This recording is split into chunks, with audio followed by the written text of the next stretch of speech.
20th century লিটারেচারের অন্যতম গুরুত্বপূর্ণ একজন ব্যক্তির নাম W B Yeats. W B Yeats এই ডাব্লিউ বি ইয়েটস একাধারে আইরিশ পোয়েট, অর্থাৎ আয়ারল্যান্ডের কবি, ড্রামাটিস্ট, নাট্যকার, লিটারারি ক্রিটিক, এই সমস্ত কিছু তিনি ছিলেন।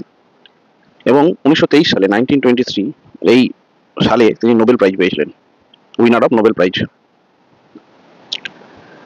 W B Yeats, J M Synge, John Middleton Synge, SYNG, এবং লেডি গ্রেগরি, এই নামটা খুব গুরুত্বপূর্ণ, লেডি গ্রেগরি, এদের সাথে একসাথে অ্যাবে থিয়েটার নামে একটি থিয়েটার, কি theatre? Abbey theatre, ABBEY, Abbey theatre, এই থিয়েটার ফাউন্ড করেছিলেন, অর্থাৎ ফাউন্ডার ছিলেন, প্রতিষ্ঠাতা ছিলেন।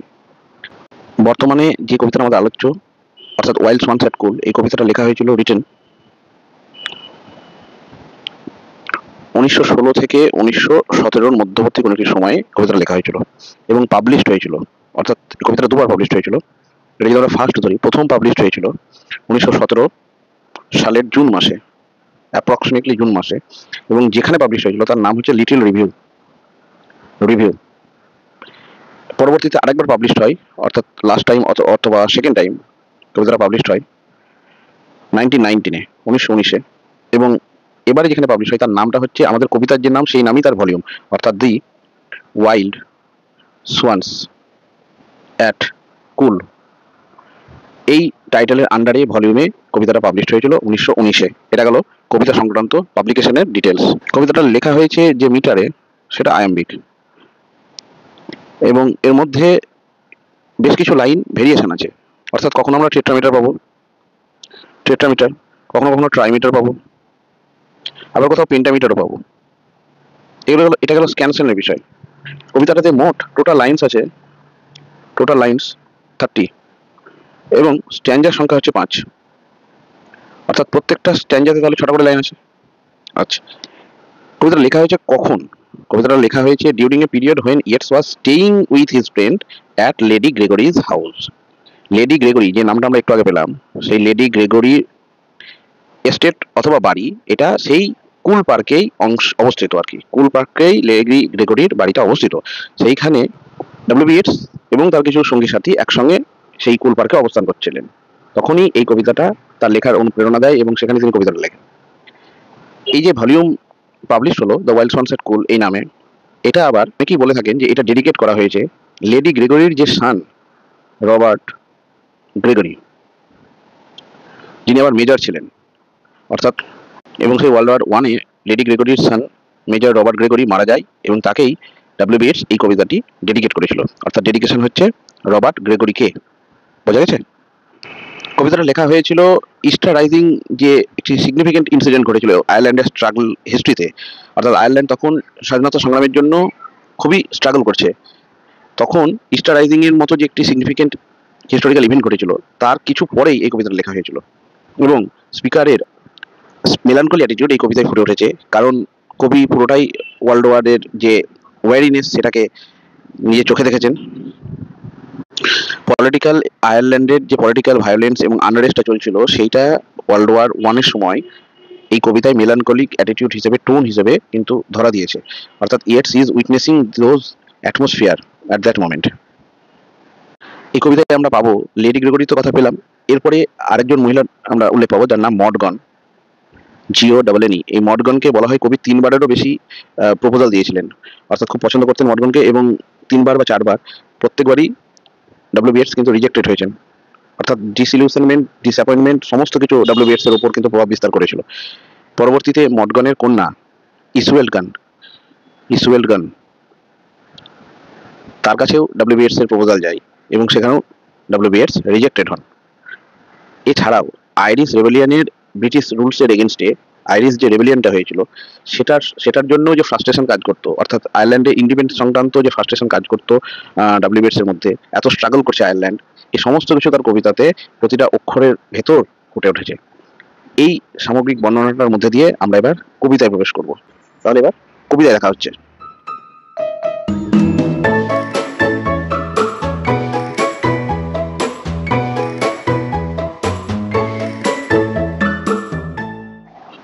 ওয়াইল্ড সোয়ানস অ্যাট কুল বা কুলে, যে উচ্চারণটাই করো, টাইটেলটা খুব সিম্পল, অর্থাৎ কুল একটি পার্কের নাম, যে পার্কে কিছু ওয়াইল্ড সোয়ান্স আছে, তো সেই জন্য the wild swans at cool.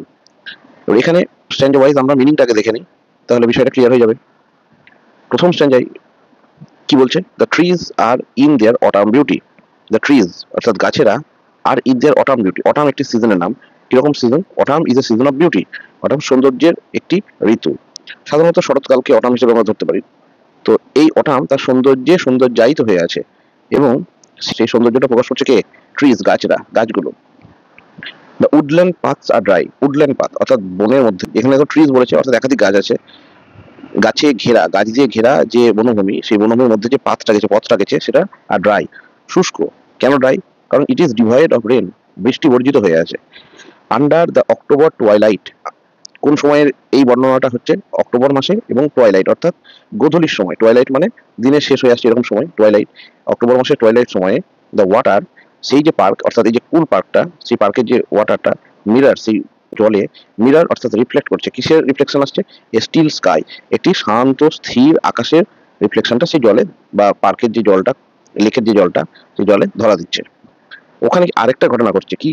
Upon the brimming water, upon the brimming water, brimming অর্থাৎ উপচে পড়া, ওভারফ্লোয়িং ওয়াটার, জল। কোথায় জলটা উপচে পড়ছে? অ্যামং দ্য স্টোনস, অর্থাৎ পার্কের বর্ণনাটা এখানে দেওয়া হচ্ছে, এবং সেই পার্কে যে লেকটা আছে, কুলে লেক বা কুল লেক, সেই লেকের জলটা উপচে পড়ছে। সেই লেকেরই ধারে আশপাশে কিছু পাথর রাখা আছে, সেই পাথরে। আর সেখানে কি আছে? 9 and 50 সোয়ান্স, অর্থাৎ 59 সোয়ান সেই লেকে বিচরণ করছে। এই হচ্ছে প্রথম স্ট্যান্ডার ন্যাচারাল ডেসক্রিপশন। খুব সোজা, এখানে এমন কিছু বর্ণনা দেওয়া কিন্তু নেই। দি 19th অটাম হ্যাজ কাম আপন মি। 19th অটাম অর্থাৎ 19তম অটাম, 19তম শরৎ আমার কাছে এসে ধরা দিচ্ছে এখন। 19তম শরৎ আমার কাছে এসে ধরা দিচ্ছে, এই কথাটার অর্থ কি? আমরা জানি এই কবিতাটা লেখা হয়েছিল 1916-এ। 1916-এ কবি কবিতাটা লিখেছেন, তার মানে কবিতাটা যখন লিখছেন তখন তার 19টা অটাম পার করে অলরেডি ফেলেছেন তিনি। তো 19টা অটাম অর্থাৎ 19 বছর আগে, অটাম প্রত্যেকটা ইয়ারে একবার করে আসবে, তাহলে 19টা বছর পর কবিতাটা যখন লিখছেন, তখন তার মনে হচ্ছে যে 19টা অটাম আমি পার করে ফেললাম। তাহলে অ্যাকচুয়ালি কবি 19 বছর আগে এই পার্কে গেছিলেন। এখান থেকে আমরা ইজিলি ক্যালকুলেশন বের করে ফেলতে পারবো। 1916-এ যদি কবিতাটা লেখা হয়, তার থেকে 19 বছর ব্যাকে যদি আমরা যাই, 19 ইয়ার্স ব্যাক আমরা যদি যাই, তাহলে কোন সাল পাবো? সেটা হচ্ছে 1897। তাহলে 1897-এ পোয়েট প্রথম এই লিখে গেছিলেন, এবং সেখানে এই দৃশ্যগুলো তিনি দেখেছিলেন। তারপর ফিরে এসে 19 বছর পর এই কবিতাটা 1916 সালে 1916 লিখেছেন। সেই জন্য the 19th autumn has come আপন মি, আমার উপর 19তম শরৎ এখন এসে প্রভাব বিস্তার করছে। সিন্স, যখন I first made my count, আমি প্রথম তাদেরকে গুনেছিলাম। কাদেরকে গুনেছিলাম? এই যে 59 সোয়ান্স। এখানে কবি সেই লেকে যে সোয়ান্স গুলোকে দেখছে তাদেরকে কিন্তু তিনি গুনেছেন, এবং গোনাটা কত বছর আগে হয়েছে? 19 বছর আগে প্রথমবারের জন্য গুনেছিলেন, ফার্স্ট মেড। আই স, আমি দেখেছিলাম, before I had well finished, অর্থাৎ তিনি বলতে চাইছেন আমি এই সোয়ান্স গুলোকে কাউন্ট করেছিলাম 19 বছর আগে, আমি দেখেছিলাম, কিন্তু আমি এটা কমপ্লিট করার আগেই, এই গোনাটা আমার কাউন্টটা কমপ্লিট করার আগে, ফিনিশ করার আগেই, অল সাডেনলি মাউন্ট, অল অর্থাৎ অল সোয়ান্স, সমস্ত সোয়ান্স, যতগুলো সোয়ান্স ছিল সেগুলো সাডেনলি, হঠাৎ, মাউন্ট, মাউন্ট মানে হচ্ছে ক্লাইম্ব আপ, উপরে উঠে যাওয়া, সোর, তারা আকাশে উঠে গেছিল। অ্যান্ড এবং স্ক্যাটার, ছড়িয়ে ছিটিয়ে গেছিল। হুইলিং, হুইল মানে হচ্ছে চাকা, সেখান থেকে হুইলিং মানে গোলাকার বৃত্ত, in a round circle way.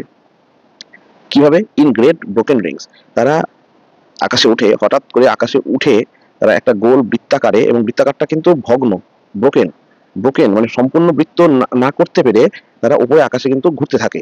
আপন কিসের উপর ভর করে? দেয়ার ক্ল্যামারাস উইংস, তাদের ডানার উপর ভর করে। অর্থাৎ কিরকম ডানা? ক্ল্যামারাস উইং। ক্ল্যামারাস মানে হচ্ছে, যে ক্ল্যামার শব্দটার অর্থ হচ্ছে কোলাহল, আওয়াজ, সাউন্ড, নয়েজ। ক্ল্যামারাস তার মানে কোলাহলপূর্ণ। যে উইংস এর উপর ভর করে তারা উপরে উঠছিল, তাহলে একসঙ্গে 59টা সোয়ান্স যদি উপরে উঠে যায় হঠাৎ, তাহলে তার এবং হাওয়ার সঙ্গে যে প্রেসারটা ক্রিয়েট করে উঠবে, তাতে একটা আওয়াজ হবে, সেই আওয়াজটাই ক্ল্যামারাস মনে হচ্ছে, কোলাহলপূর্ণ মনে হচ্ছে। তো এই দৃশ্যটা কবি দেখছে, এবং তারা আকাশে উঠে কি করছে? হুইল তৈরি করছে, ঘুরতে থাকছে। কিরকম ভাবে? ইন গ্রেট ব্রোকেন রিংস, একটা গ্রেট অর্থাৎ বিশাল, বিশালাকার ব্রোকেন রিংস, গোলাকার ভাবে ঘুরতে থাকছে, কিন্তু সেই রিংসটা ব্রোকেন, সম্পূর্ণ গোলাকার হচ্ছে না, কিন্তু কবির মনে হচ্ছে নিচ থেকে দাঁড়িয়ে দেখে। বেশ, এরপরে থার্ড স্ট্যান্ডার। আই হ্যাভ লুকড আপন those brilliant creatures. I have looked আপন, আমি দেখেছিলাম, দোজ সেই সমস্ত, ব্রিলিয়ান্ট ক্রিয়েচার্স, ক্রিয়েচার্স অর্থাৎ কাদের কথা বলছে? সোয়ান্সদের কথা। কিন্তু তারা কিরকম? ব্রিলিয়ান্ট। ব্রিলিয়ান্ট মানে তো ইন্টেলিজেন্ট, কিন্তু এখানে ব্রিলিয়ান্ট শব্দটার অর্থ যে তারা মানে কবির চোখে ধরা দিচ্ছে এই যে সন্ধ্যেবেলায়, কারণ এখানে আমরা পেয়েছি টুয়াইলাইটে, কবি টুয়াইলাইটে দেখছে, অর্থাৎ সন্ধ্যের সময় সোয়ান্সদেরকে কিরকম মনে হচ্ছে, যেহেতু একটু সন্ধ্যে নেমে আসছে, অন্ধকারময় পরিবেশ, তখন সোয়ান্স যাদের রং সাধারণত হোয়াইট হয় এবং সন্ধ্যেতে দূর থেকে হোয়াইট সোয়ান্সদেরকে দেখতে আরো বেশি উজ্জ্বল মনে হচ্ছে, আরো বেশি গ্লোই লাগছে, তাদেরকে আরো ব্রিলিয়ান্ট মনে হচ্ছে। এটা একটা আরেকটা কারণ হতে পারে যে কবি তাদেরকে ব্রিলিয়ান্ট বলছে, যে কবি এই যে 19 বছর আগে তাদেরকে দেখেছে এবং 19 বছর পর আবার দেখছে, এই 19 বছরের মধ্যে দে হ্যাভ নট চেঞ্জ, তারা কিন্তু পাল্টায়নি। কিসে পাল্টায়নি? তাদের লাইফ ফোর্সে, তাদের ভাইটালিটিতে, তাদের ইউথফুলনেসে, এইগুলোতে সোয়ানদের মধ্যে কিন্তু কোনো পরিবর্তন আসেনি। তারা একই রকম উত্তেজিত, একই রকম তারা প্যাশনেট আছে। সেই কারণে এই ক্রিয়েচার্স গুলো কবির কাছে ব্রিলিয়ান্ট মনে হচ্ছে। কিন্তু অপরদিকে and now my heart is sore, sore কথাটার অর্থ হচ্ছে স্যাড, মানে দুঃখী, এটা আমরা ধরবো, বা বিটার, খুবই তিক্ত, খুবই ভারাক্রান্ত, এরকম মানেটা করতে হবে। সোরের মানে স্যাড, এটা ধরতে পারি। তাহলে কবির হার্ট এখন নাও, এখন এখন অর্থাৎ নাও মানে কখন, যখন কবি দেখছে, অর্থাৎ 19 বছর পর কবির হৃদয়টা ভারাক্রান্ত। অল চেঞ্জ, সবকিছুই পাল্টে গেছে। সিন্স আই, যখন আমি হিয়ারিং অ্যাট টয়লাইট, অর্থাৎ গোধূলির সময় শুনেছিলাম, কি শুনেছিলাম? দ্য ফার্স্ট টাইম, প্রথমবারের জন্য, অন দিস শোর, এই সমুদ্র বা লেকের যে তটে, সমুদ্র তো হবে না, লেক হবে, কুল যেহেতু একটা লেকে, পার্কের মধ্যে একটা লেক, সেই লেকের যে তীর বা তট, সেই তটে সরে দাঁড়িয়ে ফার্স্ট টাইম, প্রথমবারের জন্য, হিয়ারিং, আমি শুনেছিলাম, কখন? অ্যাট টয়লাইট, সেই গোধূলি লগ্নে। কি শুনেছিলাম? The bell beat, bell beat, beat মানে হচ্ছে আমরা জানি প্রতিটা বিট অর্থাৎ স্বর, তো স্বরে বয় রস্বর, অর্থাৎ স্বরের যে কম্পন সেটাকে বিট বলে, এবং সেটা বেল বিট, বেল মানে ঘন্টা, ঘন্টার যে বিট, সেই রকম আওয়াজের, অফ দেয়ার উইংস, তাদের ডানার, তাদের সোয়ান্সরা যে উঠছিল, তাদের ডানাতে ডানার আওয়াজটা বেল বিটস এর মতো শুনে মনে হচ্ছিল আমার, এবং সেটা আমি শুনেছিলাম অ্যাবাভ মাই হেড, আমার মাথার উপরে যখন তারা উড়ে যাচ্ছিল 19 বছর আগে, এইরকম সন্ধ্যেবেলা, এরকম গোধূলি লগ্নে, এই লেকের তটে দাঁড়িয়ে আমি তাদের আওয়াজটা শুনেছিলাম। Trott with a lighter trade, Trott, এই ট্রেডেরই পাস্ট টেন্স হচ্ছে ট্রড, অর্থাৎ ট্রেড মানে কি? কোনো কিছুকে মারিয়ে যাওয়া, পা দিয়ে মারিয়ে যাওয়া, ঘাসের উপর দিয়ে যখন আমরা যাই তখন সেটাকে ট্রেড বলে। যেমন ওয়ার্ডসওয়ার্থের একটি কবিতা টাইটেল আছে, C dwelt among আনট্রোডেন Wales. Trott বা ট্রেড, ট্রড হচ্ছে ট্রেডের পাস্ট টেন্স, ট্রেড মানে কোনো কিছুকে পা চাপা দিয়ে মারিয়ে যাওয়া। তো তিনি এগিয়ে গেছেন, এখানে অর্থটা হবে তিনি এগিয়ে গেছেন, এই সমস্ত কিছু শোনার পরে তিনি এগিয়ে গেছিলেন কিভাবে? With a lighter tread, অর্থাৎ তার মনটা তখন লাইট স্পিরিট ছিল, তখন মন এতটা সোর ছিল না, এই যে হার্টির সোর বলেছে, সোর ছিল না, এতটা ভারাক্রান্ত ছিল না, এতটা তার মনটা অ্যাফেক্টেড হয়নি, অ্যাফ্লিক্টেড হয়নি, তিনি হালকা মনে লাইট এগিয়ে গেছিলেন। ঠিক আছে। আনওয়ারিড স্টিল, আনওয়ারিড শব্দটার অর্থ হচ্ছে মানে ক্লান্ত নয় এমন, আনটায়ার্ড, স্টিল এখনো, লাভার বাই লাভার, অর্থাৎ জোড়ায়, ইন পেয়ার, কাপলস, তারা সবসময় একসাথে থাকে। দে প্যাডেল, প্যাডেল অর্থাৎ আমরা জানি সোয়ান্স কি করে, দুটো পায়ের সাহায্যে ক্রমশ সাঁতার কেটে নদীতে এগিয়ে যায় বা জলে এগিয়ে যায়, তাহলে তারা প্যাডেল করে। কিভাবে প্যাডেল করে? লাভার বাই লাভার, একই সাথে, উইথ দেয়ার কম্পেনিয়ান, এবং কিরকম? আনওয়ারিড, আনটায়ার্ড, এখনো তারা আনটায়ার্ড আছে।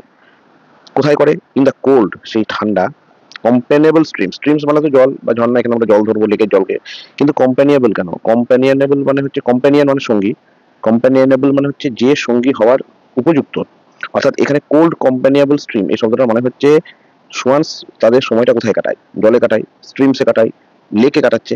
তাহলে লেকের জলটা কোল্ড হওয়া সত্ত্বেও, দো ইট ইজ কোল্ড, তাও it is the part and parcel of their habitation, cold ওয়াটারটা, স্ট্রিমটা part and parcel of their habitation, তাদের জীবন ধারণের একটি আধার, সেই জন্য সেটা, সেই ওয়াটারটা হচ্ছে, সেই স্ট্রিমটা কম্প্যানিয়নেবল। আর কি করে? অর ক্লাইম দ্য এয়ার, অথবা তারা কি করে? আকাশে উড়ে যায়, ক্লাইম দ্য এয়ার, আকাশে উড়ে যায়। Their hearts have not grown old, তাদের হৃদয়ে বয়সের ছাপ পড়েনি, অর্থাৎ they have not become old, তারা এখনো আমার মতো, কবি বলছে আমার মতো এখনো কিন্তু ভারে আক্রান্ত হয়ে যায়নি, নুব্জ হয়ে যায়নি, তারা এখনো ইয়াং আছে, ইউথফুল ভিগার তাদের মধ্যে এখনো আছে, দে আর স্টিল ইন দেয়ার ইউথ। সেই জন্য প্যাশন কনকোয়েস্ট, প্যাশন মানে আবেগ, কিরকম আবেগ? কোনো কিছুকে মন থেকে আকুল হয়ে চাওয়ার যে আবেগ, সেই প্যাশন। অর কনকোয়েস্ট, কনকোয়েস্ট শব্দটার অর্থ কোনো কিছুকে অধিকার করা, অর্জন করা, কনকোয়েস্ট, এই বৈশিষ্ট্যগুলো তাদের মধ্যে এখনো আছে। ওয়ান্ডার, ওয়ান্ডার শব্দের অর্থ রোম উইদাউট এম, রোম মানে ঘুরে বেড়ানো, উইদাউট এম, কোনো লক্ষ্য ছাড়া যখন ঘুরে বেড়ানো হয় তখন সেটাকে ওয়ান্ডার বলে। তারা ঘুরে বেড়ায়, হোয়ার দে উইল, যেখানে তারা চায়, অর্থাৎ they are not bound to their oldness, তারা স্বাধীন। অ্যাটেন্ড আপন দেম স্টিল, এই লাইনটা মানে হচ্ছে, এই লাইনটার এই অ্যাটেন্ড শব্দটা মানে হচ্ছে এই যে হোয়ার দে উইল, যেখানে যেতে চায় সেখানে তারা অ্যাটেন্ড, তারা অ্যাটেন্ড করতে পারে। আপন দেম স্টিল, এই অ্যাটেন্ড করার যে প্রবণতাটা, যে ক্ষমতাটা, সেটা ইজ স্টিল ইন দেম, এখনো তাদের মধ্যে আছে।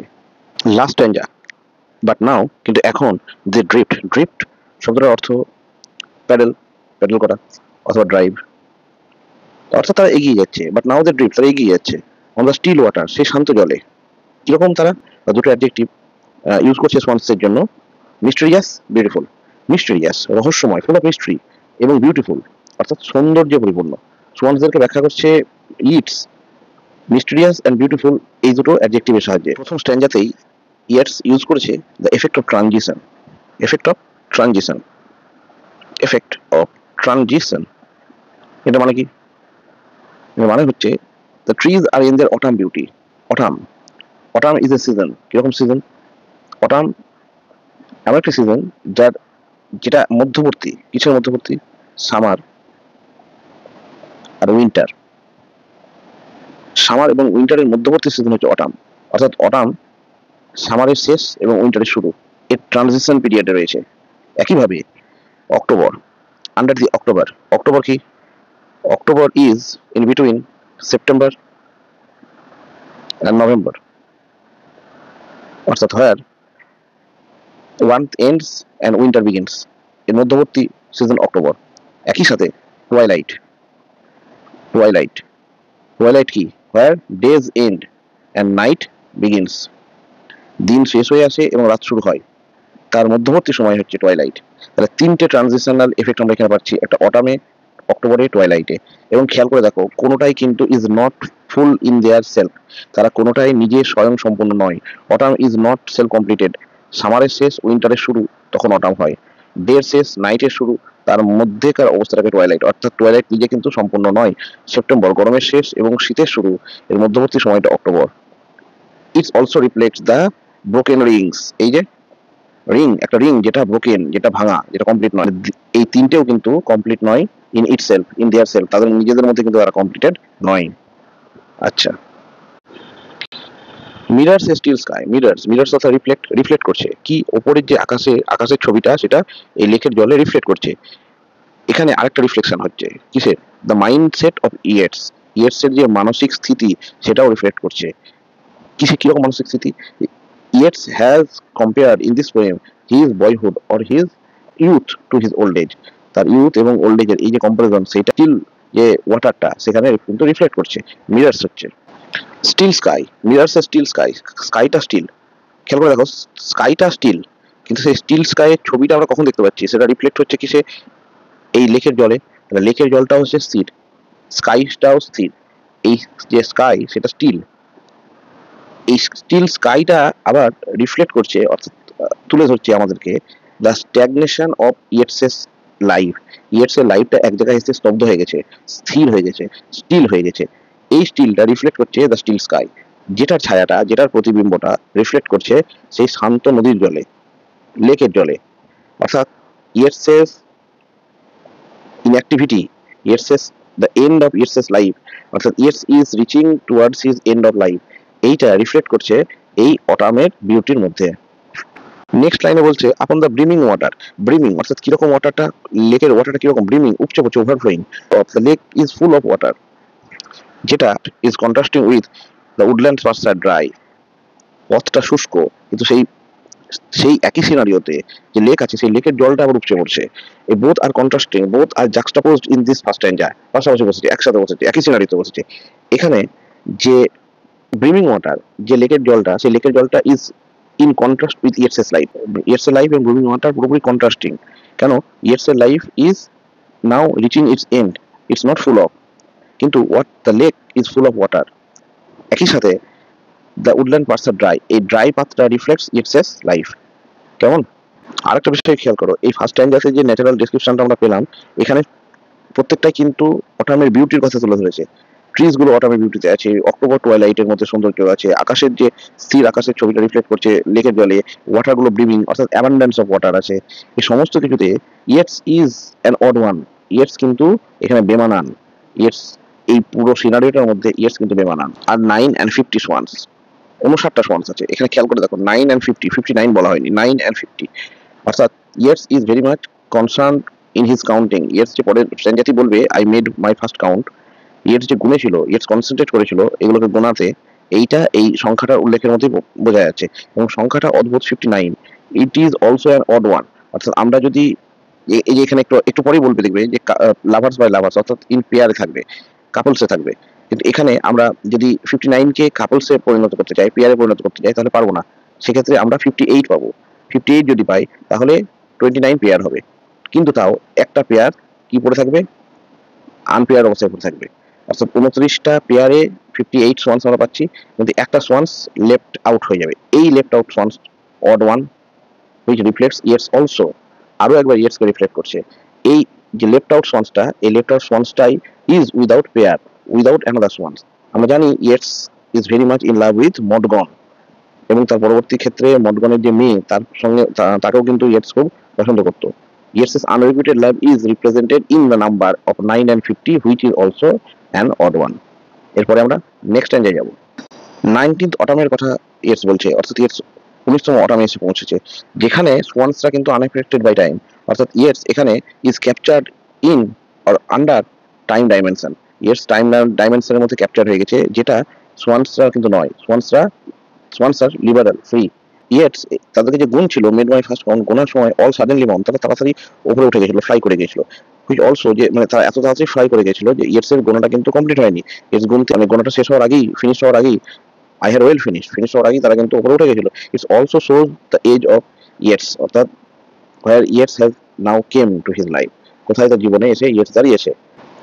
ব্রোকেন রিংস, এই ব্রোকেন রিংস এর কনসেপ্টটা কি আমরা একটু আগে পেয়েছি, যে একটা রিং, যে রিং এ 59 সোয়ান্স আছে, 59 সোয়ান্স দুজন দুজন করে যদি হয় তাহলে 58 হয়, এবং একজন থাকে। অর্থাৎ এই যে গ্যাপটা, এই গ্যাপটা পূরণ করতে আরো একজন দরকার, যে যে একজনকে ইয়েটস কিন্তু সারা জীবনেও পেয়ে ওঠেনি। সেই একজন, আমরা জানি মডগনের কথা বলতে পারি, মডগনের মেয়ের কথা বলতে পারি, যাদের দুজনকে ইয়েটস পছন্দ করেছিল, কিন্তু আমরা জানি মডগন 4 বার, 4 টাইমস রিজেক্ট করেছিল তার প্রপোজালকে। অর্থাৎ ইয়েটস এর unrequited love is shown in the broken rings, or through the broken rings. The rings is not completed, the circle is not completed. সেই জন্য তারা সেই সোয়ান্সরা স্ক্যাটার করছিল গ্রেট ব্রোকেন রিংস। আচ্ছা, এখানে আমরা জানি এটা ছাড়াও আরেকটা ইন্টারপ্রিটেশন হতে পারে, যে ওয়ার্ল্ড ওয়ার 1 চলছিল, যখন ইয়েটসের এই সময়কালটা চলছিল কবিতার লেখার, তখন কিন্তু ওয়ার্ল্ড ওয়ার 1 চলছিল। তো ওয়ার্ল্ড ওয়ার 1 এর যে সমস্ত লস্ট সোলজাররা ছিল এবং লস্ট লাভার্সরা ছিল, তাদেরকেও এই ব্রোকেন রিংস এর মাধ্যমে কিন্তু এখানে তুলে ধরার চেষ্টা করা হয়েছে, যেখানে they are also divide of love, তারাও কিন্তু ভালোবাসা থেকে বঞ্চিত, তারাও এখানে ব্রোকেন, তাদের রিংসটাও কিন্তু কমপ্লিটেড নয়।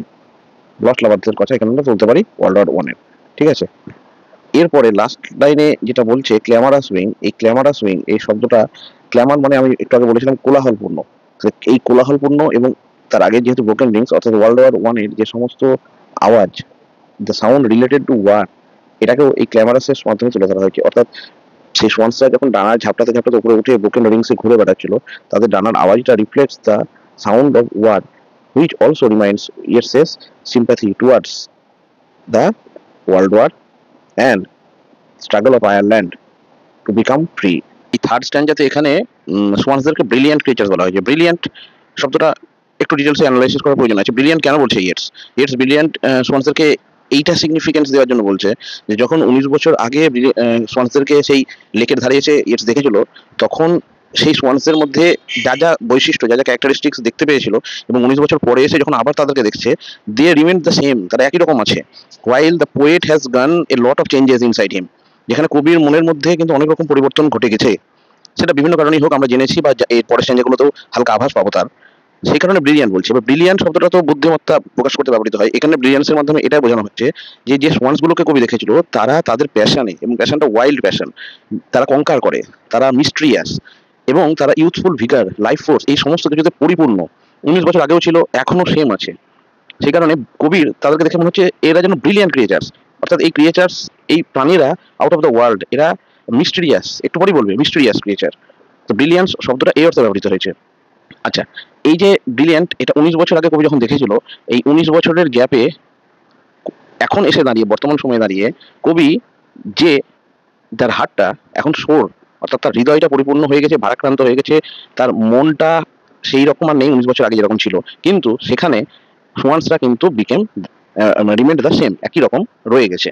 আচ্ছা, এরপরে এই যে অলস চেঞ্জড, সমস্ত কিছু পাল্টে গেছে, এই কথাটা বলার অর্থই হচ্ছে আগের দুটো লাইন, অর্থাৎ ব্রিলিয়ান্ট ক্রিয়েচার যাদেরকে দেখিয়েছিল 19 বছর আগে, আর এখন তার হৃদয়টা যে ভারাক্রান্ত, এই দুটো মানে এই দুটোর কারণই হচ্ছে সমস্ত কিছু পরিবর্তন ঘটে গেছে। 19 বছর সমস্ত কিছু পরিবর্তন ঘটে গেছে। এই পরিবর্তনটা যেটা কবির এখন উপলব্ধি হচ্ছে সেটা আবার কন্ট্রাস্ট তৈরি করছে কার সাথে? একবারে প্রথম স্ট্যান্জার 4th লাইনে যেটা বলেছিল, অর্থাৎ মিরর্স এ স্টিল স্কাই। যেখানে কবি যখন দেখছে ন্যাচারাল ডেসক্রিপশনটাকে, সেখানে কি আকাশ, যেটা স্থির আকাশ স্টিল স্কাই ছিল, সেটা মিরর রিফ্লেক্ট করছিল শান্ত লেকের জলে, যে জলটা শান্ত এবং আকাশের সেই চিত্রটা সেখানে রিফ্লেক্ট করছিল। এখানে কিন্তু বলছে সমস্ত কিছু চেঞ্জ হয়ে গেছে, অর্থাৎ এই 19 বছরের নেচারটা, কুল পার্কের নেচারটা এবং তার যারা ন্যাচারাল ফিনোমেনা সেগুলো সেম আছে, শুধুমাত্র দ্য পোয়েট হ্যাজ গান through a lot of changes. কবি কিন্তু অসংখ্য পরিবর্তনের মধ্যে দিয়ে গেছে, অর্থাৎ কবির এই 19 বছরটা সেটা পাল্টে গেছে। আচ্ছা, এরপরে এই যে বেল বিট শব্দটা বলেছে, bell beat of their wings, অর্থাৎ আমার মাথার উপরে, বা কবি যখন বলছে অ্যাবভ মাই হেড, তারা বেল বিট, অর্থাৎ বিট মানে প্রহার করা। আমি আগে একবার বললাম বিট শব্দের অর্থ হচ্ছে স্বরক্ষেপণ করা। যখন আমরা স্বর মানে আওয়াজের প্রসঙ্গ আনি তখন আমরা বিট শব্দটা ব্যবহার করি, যদিও বানানটা আলাদা, কিন্তু এখানে পান হিসেবে আমরা ধরতে পারি বেল বিট। বিট মানে তো প্রহার করা, বেল অর্থাৎ ঘন্টা ধরতে পারি।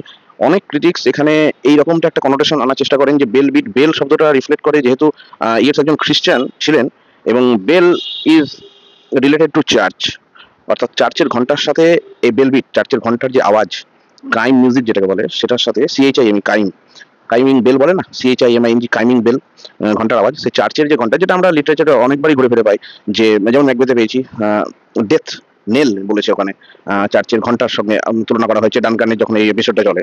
সেরকম বেলবিট, অর্থাৎ তাদের ওপরে ডানার যে আওয়াজ, গ্ল্যামারাস উইংস, সেটা যেন বেলবিটের মতো মনে হচ্ছে, এবং সেইটা is one kind of death toll, অর্থাৎ যেন মৃত্যু ঘন্টা কবির কাছে, যেহেতু the poet has reached the end of his life, তার জীবনের অন্তিম পর্যায়ে প্রায় এসে দাঁড়িয়েছেন। এইরকম কনোটেশনও কিন্তু অনেক ক্রিটিক্সরা করে থাকেন, যদিও আমরা এই কবিতার মধ্যে সেটা অতটা স্পষ্টভাবে পাই না, তাও এটা আমি একটু বলে রাখলাম।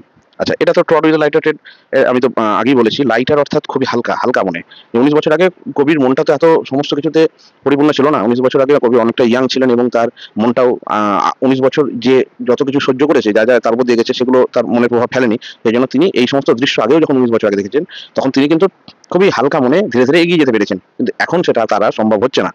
আরেকটা কথাও কিন্তু একটু বলার আছে, এই যে ব্রিলিয়ান্ট, আমি একটু বলতে ভুলে গেছি, এই যে ব্রিলিয়ান্টের আমি একটু বর্ণনা দিলাম, এখানে ব্রিলিয়ান্ট আরেকটা অর্থ কিন্তু হতে পারে। সেটা হচ্ছে ব্রিলিয়ান্ট, আমরা দেখছি এই সিচুয়েশনটা কখন ঘটছে, টুয়াইলাইটে, অর্থাৎ সন্ধে নেমে আসছে। সন্ধ্যের সময় সোয়ান্সদেরকে সাদা বর্ণের মনে হয়, অর্থাৎ ব্যাকগ্রাউন্ড ইজ গ্লুমি ডার্কিস, কিন্তু সেই এলিমেন্ট সোয়ান্স যারা, তারা কিন্তু একদম পিওর হোয়াইট। এই white is also related to খ্রিস্টানিটি, and in খ্রিস্টানিটি white is a symbol of purity. Purify করে, যেটা সমস্ত কিছুকে পবিত্র করে দেয়, পবিত্রতার প্রতীক হচ্ছে হোয়াইট। সেই হোয়াইটকেও কিন্তু এখানে ব্রিলিয়ান্ট হিসেবে তুলে ধরার একটা প্রচেষ্টা এই লাইনের মধ্যে কিন্তু ফুটে ওঠে, এটাও আমি একটু বলে রাখলাম। 4th স্ট্যান্জাতে পুরোটাই সোয়ান্সদেরকে হিউম্যান কোয়ালিটিজ, ইমোশনস, ফিলিংস এগুলো অ্যাট্রিবিউট করা হয়েছে, অর্থাৎ ইয়েটস পুরোটাই সোয়ান্সদেরকে হিউম্যান টাচ দিয়ে এখানে বর্ণনা করেছেন। প্রথমে আনওয়ারিড স্টিল, আমি আগেই বলেছি আনওয়ারিড অর্থাৎ তারা চিন্তিত নয়, they are not tired, they have not become tired, তারা বিন্দুমাত্র প্রসন্ন হয়নি, বিষণ্ণ হয়নি এই 19 বছরে। স্টিল, এই স্টিল শব্দটা খুবই গুরুত্বপূর্ণ। এই কবিতায় আমরা 4বার স্টিল শব্দকে ঘুরে ফিরে পাবো, 4বার 4টে আলাদা আলাদা মানে নিয়ে এসেছে। এখানে আনওয়ারিড স্টিল অর্থাৎ এখনো, এই 19 বছর পরেও, স্টিল অর্থাৎ এখন, যে 19 বছর পরের কথা বলছে ইটস, এই এখনো তারা আনওয়ারিড, তারা চিন্তিত নয়, দে আর নট টায়ার্ড। আচ্ছা, এরপর লাভার বাই লাভার, অর্থাৎ আমি আগেই বলেছি তারা পেয়ারে থাকে, সোয়ান্সরা জোড়ায় জোড়ায় থাকতে ভালোবাসে, এবং তারা পুরো সম্পূর্ণ জীবনটাই তারা সঙ্গীর সাথে কাটায়। কিন্তু এখানে কটা সোয়ান্স আমরা পেয়েছি? 59টা সোয়ান্স, 59 সোয়ান্স, অর্থাৎ 28 পেয়ার্স হবে, কিন্তু একটি সোয়ান্স অ্যাবসেন্ট থাকবে, তাই তো? তাহলে 59টা সোয়ান্স যদি হয়, তাহলে লাভার বা লাভার কাদের হচ্ছে? সেই 58 সোয়ান্সের লাভার বাই লাভার হচ্ছে, কিন্তু একটি সোয়ান যে একাকী আছে, অ্যালোন আছে, সেই সোয়ানটা is a projection of Yeats, আমি আগে বলেছি। কিন্তু এখানে মজার বিষয় হচ্ছে ইয়েটস এখানে কি সুন্দর ব্যাখ্যা করেছে দেখো, লাভার বাই লাভার, অর্থাৎ লাভার শব্দটা দুবার রিপিট করেছে, এটার মাধ্যমে, রিপিটেশনের মাধ্যমে ইয়েটস কিন্তু সেই কম্প্যানিয়নের কথা তুলে ধরছে, যে কম্প্যানিয়নের জন্য ইয়েটস সারা জীবন লং করে গেছে, চেয়ে গেছে, যে রিলেশনশিপ ইয়েটস সারা জীবন চেয়েছে, এবং সারা জীবন ইয়েটস ডিসঅ্যাপয়েন্টমেন্ট ছাড়া আর কিছুই পায়নি। সেই জন্য লাভার বাই লাভার এই শব্দ দুটো রিপিটেশনের মধ্যে দিয়ে ইয়েটস সেই কম্প্যানিয়নের কথাই বলছে। কিন্তু এখানে একটি টেকনিক অ্যাপ্লাই করা আছে, কি টেকনিক বলতো? এখানে সেজিউর অ্যাপ্লাই করা আছে। কবিতাতে যখন একটা ফ্রেজ এন্ড হয় আর একটা ফ্রেজ শুরু হয়, এর মধ্যবর্তী অংশে কোনো ব্রেক বোঝাতে, কোনো খণ্ডন বোঝাতে যে পজটা দরকার হয় সেটাকে বলা হয় সেজুরা। সেই পজটা অনেক সময় কমা দিয়ে প্রকাশ করা হয়, অথবা কখনো ডাবল স্ল্যাশ দিয়েও প্রকাশ করা হয়। তাহলে এখানে কি সুন্দরভাবে প্রজেকশনটা এসছে দেখো, আনওয়ারিড স্টিল, কারা স্টিল আনওয়ারিড? সোয়ান্সরা এখনো চিন্তিত নয়, untired, they are full of life force, still এখনো, তারপরে কমা, এই কমাটাই হচ্ছে সেজুরা, যেখানে একটা পজ হলো, একটি ব্রেক হলো এবং তারপরে লাভার বাই লাভার। অর্থাৎ এই যে কমাটা লাভার এবং স্টিল, এই দুটোর মাঝে যে কমাটার প্রয়োগ ইয়েটস করেছে, এর মাধ্যমেই, এই কমাটার মাধ্যমেই Yeats maintaining his lonely self, তার একাকিত্বটাকে এখানে তুলে ধরছে। অর্থাৎ ওই যে একজন পেয়ারের থেকে একজন অ্যাবসেন্ট আছে, সেই অ্যাবসেন্টের জন্য এখানে কিন্তু একটি পজের প্রয়োগ হয়েছে এবং তার যে অ্যাটমসফিয়ার, লোনলি অ্যাটমসফিয়ার যেটা, সেটা এই ব্রেকের মাধ্যমে ইয়েস কিন্তু তুলে ধরেছে। যেখানে লাভার এবং সেই সুমান্স, তাদের মাঝে কিন্তু একটি ব্রেক আছে, একটি কমা দিয়ে সেজুরা প্রয়োগ করা হয়েছে।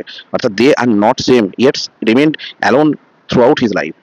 আচ্ছা, আরো একটি বিষয় আছে এখানে, সেটা হলো এই যে লাভার বাই লাভার, এই লাভার এবং লাভার এই দুজনের মধ্যেও কিন্তু একটি শব্দ এসে বসেছে, সেটা হচ্ছে বাই। এই বাই শব্দটা প্রয়োগ করার মধ্যে কি টেকনিক অ্যাপ্লাই করা হয়েছে, সেটাকে বলা হয় ডায়াকোপ। ডায়াকোপ হচ্ছে যখন এ ওয়ার্ড অর ফ্রেজ, একটা ওয়ার্ড হতে পারে অথবা একটা ফ্রেজ হতে পারে, এই দুটো রিপিটেশন করবে। Word or phrase is repeated with a small number of intervening words. A word or phrase is repeated with a small number of intervening words.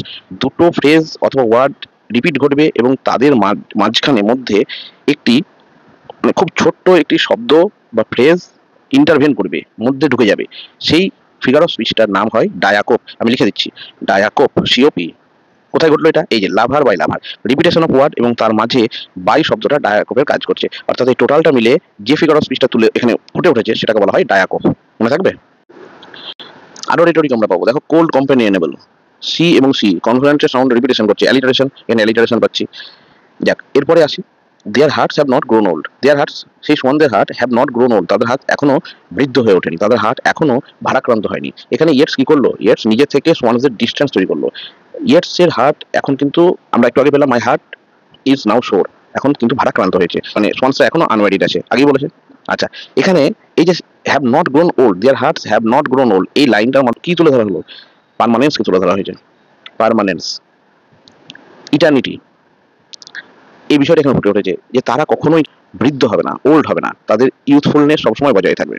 Passion R conquest, আমি আগে মানেটা বলেছি যে আবেগ এবং জয়, এই দুটো হিউম্যান কোয়ালিটিস সোয়ানসের উপর আরোপ করা হয়েছে। কিন্তু এখানে কি বলতে চাইছে? প্যাশন আর কনকোয়েস্ট অর্থাৎ সোয়ানসরা যে আবেগ নিয়ে তাদের সঙ্গীদের সাথে থাকে সারা জীবন, এবং কনকোয়েস্ট অর্থাৎ বিজয় করা, অধিকার করা, তাদের সঙ্গীকে অর্জন করার যে কনকোয়েস্ট, সঙ্গীকে অর্জন করে যে বিজয়টাকে সে হাসিল করলো, সেইটা তাদের মধ্যে সবসময় বজায় থাকে, চিরকাল বজায় থাকে। সেই জন্য প্যাশন আর কনকোয়েস্ট। এরপরেই বলছে wander where they will. Wander, wander মানে আমি কি আগে বললাম, ওয়ান্ডারের অর্থ হচ্ছে রোম উইদাউট এম, ঘুরে বেড়ানো কোনো উদ্দেশ্য ছাড়া। এবার একটু খেয়াল করো তো, রোম উইদাউট এম, আমি লিখেও দিচ্ছি, রোম উইদাউট এম, কোনো উদ্দেশ্য ছাড়া যদি ঘুরে বেড়ানো বোঝায়, তখন ওয়ান্ডার শব্দটা আমরা ব্যবহার করি। তাহলে এখানে এটাকে আমরা পাচ্ছি না যে Yeats is projecting himself. Yeats আমরা আগে জেনেছি যে ওই যে সলিটারি অবস্থায় একজন আছে, যে উইদাউট পেয়ার একজন সোয়ান্স থেকে গেছে, সেটা রিপ্রেজেন্ট করছে ইয়েটসকে। এবং এই ইয়েটসই যেন the odd one from the group, সে নিজেকে ওখান থেকে ডিস্টেন্স তৈরি করতে চাইছে। আমি একটু আগে বললাম যে গ্রুপটা আছে, সেই গ্রুপ থেকে ইয়েটস কিন্তু অড ওয়ান, প্রকৃতিতে নেচারে অড ওয়ান ইয়েটসকে দেখেছি আমরা, এবং এই গ্রুপের মধ্যেও কিন্তু ইয়েটস অড ওয়ান, যেহেতু হি ইজ লোনলি, সে একাকী। এই ওয়ান্ডার শব্দটা এটাকেও কিন্তু রিপ্রেজেন্ট করছে যে he has no aim, or his aim has become hopeless. He has become hopeless, he is full of disillusionment for unhappy love affair. অনেক কিছু কারণ আছে, আইরিশ ন্যাশনালিস্ট মুভমেন্ট, আয়ারল্যান্ডে যে ফ্রিডম স্ট্রাগল ছিল সেটার জন্য অনেক কিছু তার মনের মধ্যে সে বহির করেছে। সেই জন্যই তার হাতটা সর হয়েছে, সেই জন্যই সে ওয়ান্ডার করছে, সেই জন্যই সে ডিস্টেন্সটা মেনটেন করছে সোয়ান্সদের সঙ্গে, সেই জন্যই সে লোনলি আছে। এই এত কিছু ব্যাখ্যা হতে পারে। আরো একটি, এখানে একটি পান কাজ করছে, পিইউএন, পান, আরেকটি লিটারেরি ডিভাইস, রেটোরিক্যাল ডিভাইস। পান অর্থাৎ সিমিলার ইন সাউন্ড বা ডিফারেন্ট ইন মিনিং, একই রকম শব্দ, আওয়াজ শুনতে আমাদের মনে হবে, কিন্তু তাদের মানে আলাদা, বানানো একই। পানটা কি? এই ওয়ান্ডার আরেকটি শব্দ হয় WONDER, উচ্চারণটা কি? সিমিলার। ওয়ান্ডার, ওয়ান্ডার মানে বিস্ময়, যে বিস্ময়টাকে আমরা নেক্সট স্ট্যাঞ্জাতে পাবো, তার আভাসই যেন এখানে উপক্রমণিকা করে রাখলেন ইয়েটস। অর্থাৎ এখানে একটু ভূমিকা দিয়ে রাখলেন এই ওয়ান্ডার। ওয়ান্ডার শব্দটা তারা যেন মিস্ট্রি, বিস্ময়ের, এই বিস্ময়ের যে প্রাণীগুলো, যে প্রাণীগুলোকে আমার বিস্ময়ের মনে হচ্ছে, তারা কিভাবে এত ইউথফুল ভিগারে, এত লাইফ ফোর্সে, এত ভাইটালিটি নিয়ে আছে 19 বছর ধরে, এই বিস্ময়কর প্রাণীগুলোই ইয়েটসের কাছে ওয়ান্ডার হিসেবে ধরা দিয়েছে। যে ওয়ান্ডারের বানানটা এখানে WANDER হলেও আসলে এর মধ্যে পান খেলা করছে WONDER এরও, যেটা আমরা নেক্সট স্ট্যাঞ্জা অর্থাৎ লাস্ট স্ট্যাঞ্জাতে মিস্টেরিয়াস হিসেবে পাবো, অর্থাৎ রহস্যময়। এই শেষ লাইনে যে স্টিল শব্দটা ব্যবহার করেছে, অ্যাটেন্ড আপন দেম স্টিল, এই স্টিলটা আবার সেই পার্মানেন্সকেই তুলে ধরছে, যে এখনো তারা কিন্তু যেখানে খুশি সেখানেই বিচরণ করতে পারে, যেখানে খুশি সেখানেই যেতে পারে। কেমন? এরপরে একদম লাস্ট স্ট্যাঞ্জায় যাবো।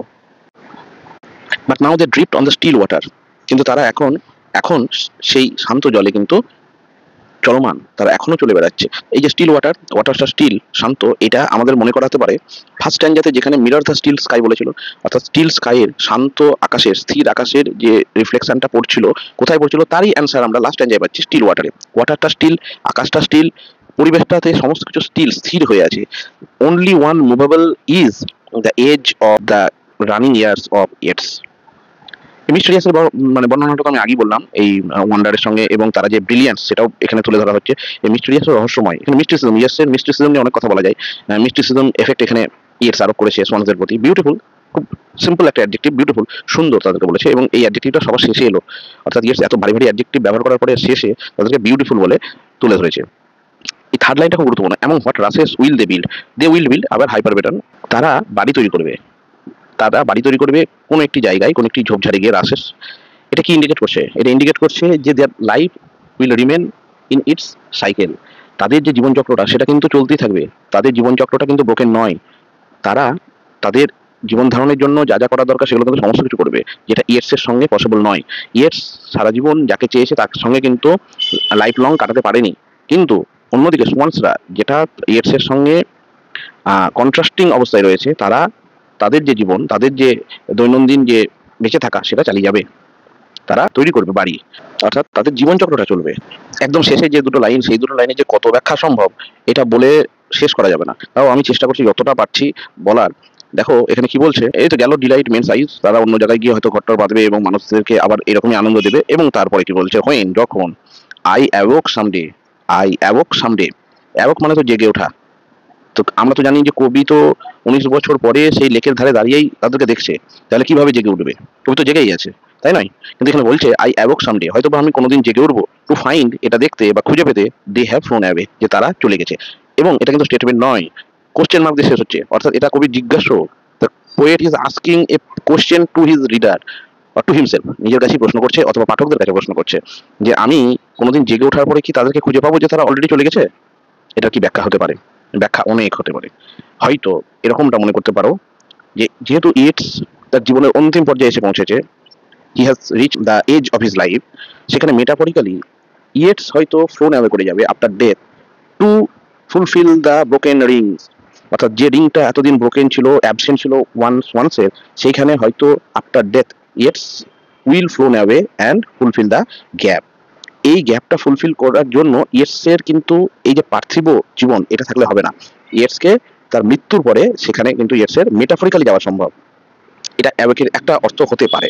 তাহলে রিংটা কমপ্লিটেড, কিন্তু 59 ওয়ান্স এবং ইয়েটস যখন গিয়ে সেখানে দাঁড়ালো, তাহলে রিংটা কমপ্লিট হলো, অর্থাৎ the life circle of the poet is now field. কিন্তু ইয়েটস যাকে সারা জীবন চেয়েছিল তার সঙ্গে থাকতে পারলো না।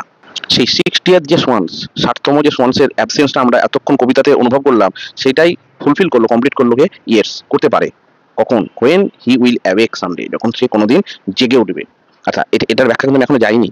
তাহলে 60th সোয়ান্সের অভাবটা পরিপূর্ণ করছে ইয়েটস, এবং তার এই মানে অভাবটাকে কমপ্লিট করার জন্য, সার্কেলটাকে, ব্রোকেন লিঙ্কসটাকে কমপ্লিট করার জন্য নেচারের যে ব্যালেন্সটা, সেই ব্যালেন্সটাও কিন্তু তার দ্বারা ফুলফিল হলো, ব্যালেন্স অবস্থায় এলো ন্যাচারাল ডেসক্রিপশনটা। আর কি হলো? এই যে সোয়ান্সদের ফ্লোন অ্যাওয়ে চলে যাওয়াটা ইন্ডিকেট করছে কি? ইন্ডিকেট করছে, ইন্ডিকেট করছে তার পাস্টকে, indicates his past, swans indicates his past, past time, অতীতের সময়কে ইন্ডিকেটস করছে। এখানে চলে যাওয়া আছে, অর্থাৎ কিরকম চলে যাওয়া আছে? এরকম অর্থে ধরো যে ইটস যে ইউথ, সেই ইউথটা চলে যাচ্ছে, ট্রান্সফর্ম হচ্ছে তার ওল্ড এজে, অর্থাৎ হি ইজ বিকামিং ওল্ড। অথবা এটা হতে পারে যে he is flying from his old age, সে তার ওল্ড এজ থেকে ফ্লাই করে যাচ্ছে। বুঝতে পারলাম? এই যে to find they have flown away, এই যে ফ্লোন অ্যাওয়ে মানে তো উড়ে যাওয়া, চলে যাওয়া। কে উড়ে যাচ্ছে? তার ইউথ যেটা ছিল সেটা উড়ে যাচ্ছে ওল্ড এজে, ট্রান্সফরমেশন করছে। যে ট্রানজিয়েন্স এফেক্টেড, ট্রানজিশনের এফেক্টের কথা আমি প্রথমে বলেছিলাম, সেটা এখানেও আমরা একটা ছায়া পাচ্ছি। তার ইউথটা ট্রান্সফর্ম হচ্ছে, ট্রানজিট করছে ওল্ড এজে, অর্থাৎ ইউথটা উড়ে যাচ্ছে, ফ্লোন অ্যাওয়ে হচ্ছে ওল্ড এজে। অথবা এটাও হতে পারে তার ওল্ড এজ থেকে হি ইজ ফ্লাইং অ্যাওয়ে, সে উড়ে যাচ্ছে, সে চলে যাচ্ছে। কোথায় চলে যাচ্ছে? After death, the life after death, এখানে চলে যাচ্ছে। আচ্ছা, এটা ফ্লোন অ্যাওয়ে একটা ইন্টারপ্রিটেশন হতে পারে। এখানে আবার এই অংশটা শেষ হয়ে যায় একটা কোশ্চেন মার্ক দিয়ে, আমি একটু আগে বললাম না, কোশ্চেন মার্ক দিয়ে শেষ হয়েছে, অর্থাৎ the poet is not sure, পাখিগুলো, সোয়ান্স গুলো উড়ে চলে গেছে, কোনোদিন চলে যাবে, the poet is not certain.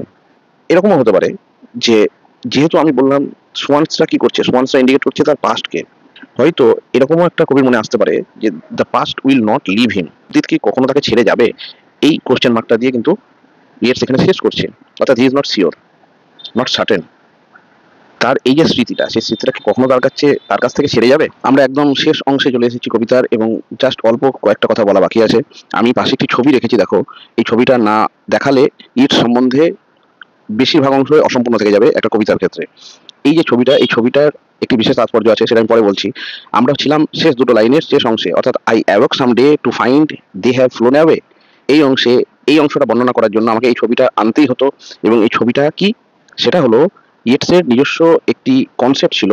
সেই কনসেপ্টটা হচ্ছে কনসেপ্ট অফ গায়ার, GYRE বা জায়ার, যেটাই বলো সেটাই বলা যাবে, কনসেপ্ট অফ গায়ার বা জায়ার। তো এটা কি সেটা আমি একটু পরে বর্ণনা করছি। তার আগে দেখো, এটা একটা স্পাইরাল বাইন্ডিং এর মতো একটি দেখতে অংশ। এর অনেক প্যাটার্ন এবং অনেক কিছু এর মধ্যে আছে। আমি অত ডিটেলসে যাচ্ছি না, কারণ অতটা এই কবিতার ক্ষেত্রে প্রয়োজন পড়ছে না আমাদের। যতটুকু না বললেই নয়, সেটুকুই আমি এখানে বলছি। WB ইয়েটস এর মতে কোনো একটি হিস্ট্রির নির্দিষ্ট পিরিয়ড অথবা মানুষের পার্সোনাল লাইফের নির্দিষ্ট পিরিয়ডকে একটি কনিক্যাল শেপের মাধ্যমে, অর্থাৎ যেটাকে এপক বলে। কি বললাম? কোনো একটি হিস্ট্রির নির্দিষ্ট একটি পিরিয়ড অথবা কোনো একজন পার্সন ব্যক্তির জীবনের নির্দিষ্ট একটি পিরিয়ড, যেটাকে আমরা কি বলতে পারি, এপক। এই এপক মেকিং এর ক্ষেত্রে যার সাহায্য সব থেকে বেশি প্রয়োজন হয়, সেটাই হচ্ছে গায়ার। অর্থাৎ gyre is the visual representation of historical epoch. ঠিক আছে, এটা বোঝা গেল প্রথমে। আচ্ছা, তার মানে এখানে আমরা কোনো ব্যক্তির একটি পিরিয়ড অফ টাইমকে দেখছি। সে ব্যক্তি হচ্ছে কবি নিজে, WB ইয়েটস নিজে। তাহলে তার এই কনসেপ্ট অফ গায়ারের মাধ্যমে তার জীবনের একটা অংশকে তুলে ধরা হচ্ছে কিভাবে, সেইটাই আমি এখানে বলবো। ইয়েটস আরো মনে করতো যে কোনো কিছুকে anything is describable through cycles or patterns, বৃত্ত বা প্যাটার্নের মধ্যে দিয়ে যে কোনো কিছুকেই বর্ণনা করা সম্ভব। এবং এই যে কনিক্যাল শেপের যে প্যাটার্নটা, এটা কোনো একটা স্মলেস্ট পয়েন্ট থেকে লার্জেস্ট পয়েন্ট যে কোনো কিছুকেই বর্ণনা করতে পারে। এটা আমি ইন জেনারেল বলে রাখলাম। এবার আমরা এই কবিতার ক্ষেত্রে কি প্রয়োগ হচ্ছে সেটা একটু দেখি। এখানে কি বলছে? এখানে বলা হচ্ছে যে এই যে আপসাইড ডাউন কনিক্যাল শেপটা হয়ে আছে, আপসাইড ডাউন। অর্থাৎ এখানে দেখো, এই যে ব্লু কালারের অংশটা, এইটা একটি কনিক্যাল শেপে আছে, তাই না? এরকম একটা অংশ আছে, এটারই ওপরে রিভার্সাল ঘটেছে, এরকম আছে। তাহলে এই অংশটাকে আমরা বলবো আপসাইড ডাউন। কেমন? কিন্তু এখানে একটা জিনিস ঘটছে, লক্ষ্য করো। যত এটা মাঝের দিকে যাচ্ছে, ততই কিন্তু এর বিস্তৃতি লাভ করছে। অর্থাৎ এই রেড অংশটা দেখো, যতই এই পয়েন্টটা থেকে এদিকে যাচ্ছে, ততই তার বিস্তৃতি লাভ ঘটছে। অর্থাৎ এই জায়গাটায় ম্যাক্সিমাম এসে এটার পরিণতি পেয়েছে। ঠিক আছে? আচ্ছা, এবার দেখো, এই যে পয়েন্টটা যেখানে দুটো ব্লু স্পাইরাল এসে এক জায়গায় মিট করছে, কনিক্যাল শেপ, এইখানে আমি নিচের যে অংশটা, এই অংশটাকে যদি ধরি ফিজিক্যাল ওয়ার্ল্ড, ফিজিক্যাল ওয়ার্ল্ড বা মর্টাল ওয়ার্ল্ড বলতে পারি, যে কোনো কিছুই, মেটেরিয়াল ওয়ার্ল্ড বলতে পারি। তাহলে এই ফিজিক্যাল ওয়ার্ল্ডটা দেখো, এখানে সব থেকে এক্সট্রিম পর্যায়ে আছে, অর্থাৎ তার বিস্তৃতিটা সব থেকে বেশি। এবার যত ফিজিক্যাল ওয়ার্ল্ডটা কম হতে থাকবে, যত এটা সেন্টারের দিকে যাবে, এটা যদি সেন্টার হয়, যত এটা কম হতে থাকবে, অর্থাৎ এটা কোথায় উঠছে? আপসাইড, ওপর দিকে উঠছে। এই ওপরে ওঠাটাই মনে করতে পারবে কবিতার ক্ষেত্রে the bird suddenly fly, Mount ওপর দিকে উঠেছিল। এই যে ওপর দিকে উঠছে, ওপরে যে পয়েন্টে গিয়ে এটার একটি লেভেল রিচ করবে, সেই পয়েন্টটা এই ফিজিক্যাল ওয়ার্ল্ডের এক্সট্রিম পয়েন্ট। অর্থাৎ যখন ফিজিক্যাল ওয়ার্ল্ডটা ধীরে ধীরে উপরের দিকে আসছে, অর্থাৎ it's coming to an end, সেটা তার এক্সট্রিম পয়েন্ট। এটা এখানে ফিজিক্যাল ওয়ার্ল্ডটার যদি আমি এন্ড পয়েন্ট ধরি, তাহলে সেখান থেকে লক্ষ্য করে দেখো, আবার একটি পয়েন্ট কিন্তু শুরু হচ্ছে, এবং সেটা আবার স্ট্রেচিং হতে হতে আরো একটি জায়গায় গিয়ে এক্সট্রিম পর্যায়ে পৌঁছে যাচ্ছে। এই এক্সট্রিম পর্যায়টা এটাকে মনে করতেই পারি স্পিরিচুয়াল ওয়ার্ল্ড। স্পিরিচুয়াল ওয়ার্ল্ড, তাহলে ফিজিক্যাল ওয়ার্ল্ড দিয়ে স্টার্ট হচ্ছে, একটি জায়গায় সেটা রিচ করছে, তারপরে সেটা আবার স্পিরিচুয়াল ওয়ার্ল্ডটা এক্সটেন্ড করে ফার স্ট্রেচড হয়ে যাচ্ছে, বিস্তৃতি লাভ করছে। এটাই এই যে অ্যাওয়াক সামডে, এটা দিয়ে আমরা তুলে ধরতেই পারি। কিভাবে? দেখো, অ্যাওয়াক সামডে, অ্যাওয়াক অর্থাৎ আবার জেগে উঠবেন, আবার কোনোদিন জেগে উঠবে। সামডে নিশ্চিত নয় কোন দিন, কোনোদিন, কোন দিনটা জেগে উঠবে, কিভাবে জেগে উঠবে? আমি বললাম কবি তো জেগেই আছে।